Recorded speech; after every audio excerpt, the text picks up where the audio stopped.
Well, thank you very much. I mean, it's one of those things you don't really, think much about until it kind of happens. And when I got the phone call, of course, from the people from the Alberta Sports Hall of Fame, it was pretty neat, and you you grow up in Edmonton and part of Alberta, and so it's pretty special for myself and my family and for all of us. Let's go back to 1961, Bruce, when you played for the Detroit Red Wings. Tell us about how you got introduced into hockey. Well, actually, like everybody else, I played hockey, all my minor hockey in Edmonton, and then turned pro in Edmonton. And then at the end of my first year with the Edmonton Flyers, I was pulled up and called up to the Detroit Red Wings. And my first game actually was in Toronto in Maple Leaf Gardens, the old Maple Leaf Gardens, and so it was obviously a pretty exciting time. It was on a Saturday night, and that was my introduction to the National Hockey League. Of course, then from there you went on to assistant coach the Oilers in 1983. One of the best achievements that I think you brought to the game was your 5 Stanley Cups with the Oilers.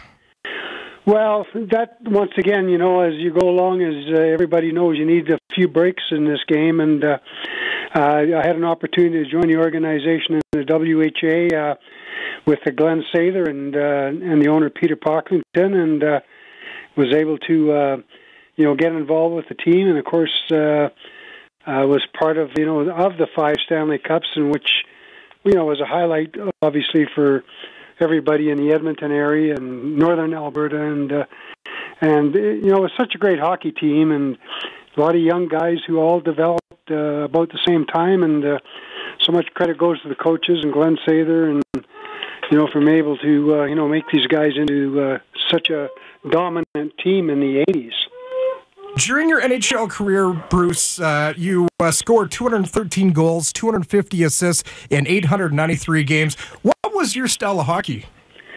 Well, I think I was probably known more of a hard worker type of thing. I played, on some really good teams in Detroit, and then when I was traded to New York, and I think my style was a lot of hard work, and I wasn't a finesse player, I don't think. I think I really kind of had to earn what I got. And as I say, once if you're on a good line and you have good teammates, sometimes I was able to score years in the 20 range, which was actually pretty good at that time. I think my high was 28. So, but once again, you got to have the right guys you're playing with.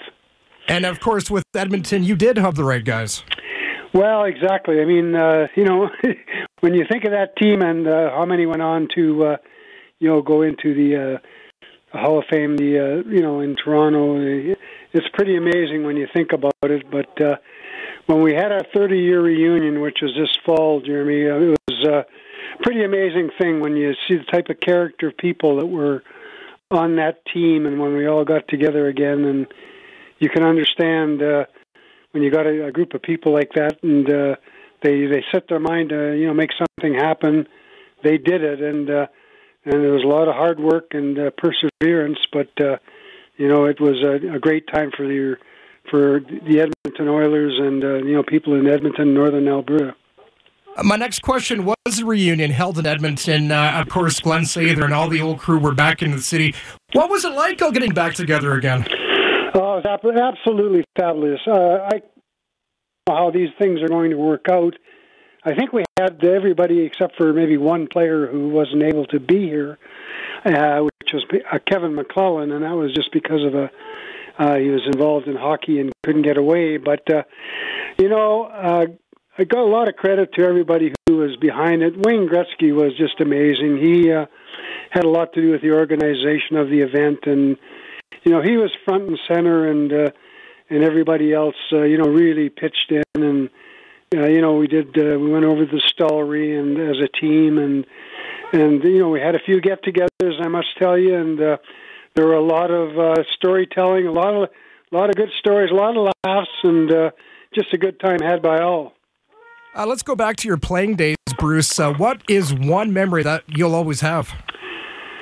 Well, there's a number. I mean, I ended up, we never won a Stanley Cup on any team that I was on, but it was on, 3 or 4 different times. We went to Stanley Cup finals, and like everybody else, I guess, my first NHL goal, I scored it against Glenn Hall in a playoff game, and so I guess that kind of thing sticks with you, as a really memorable day, and especially the type of game it was in, and so that was kind of a nice way to start things. Do you follow the current Oilers team at all?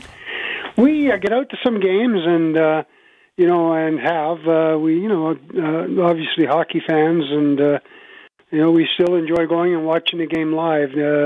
No question about that. Do you have an understanding maybe of, or do you see anything right now with the current roster? I mean, does it look good for the future right now?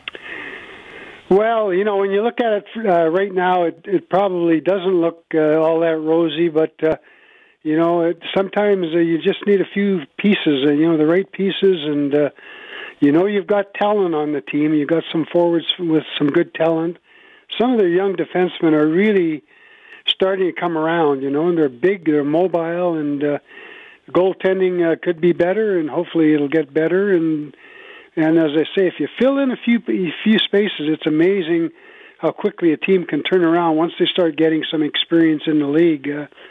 We can't forget that these young guys, come in young, and it's going to take them some time to kind of find their way. But we're all hoping that they're going to gel into a real good hockey team.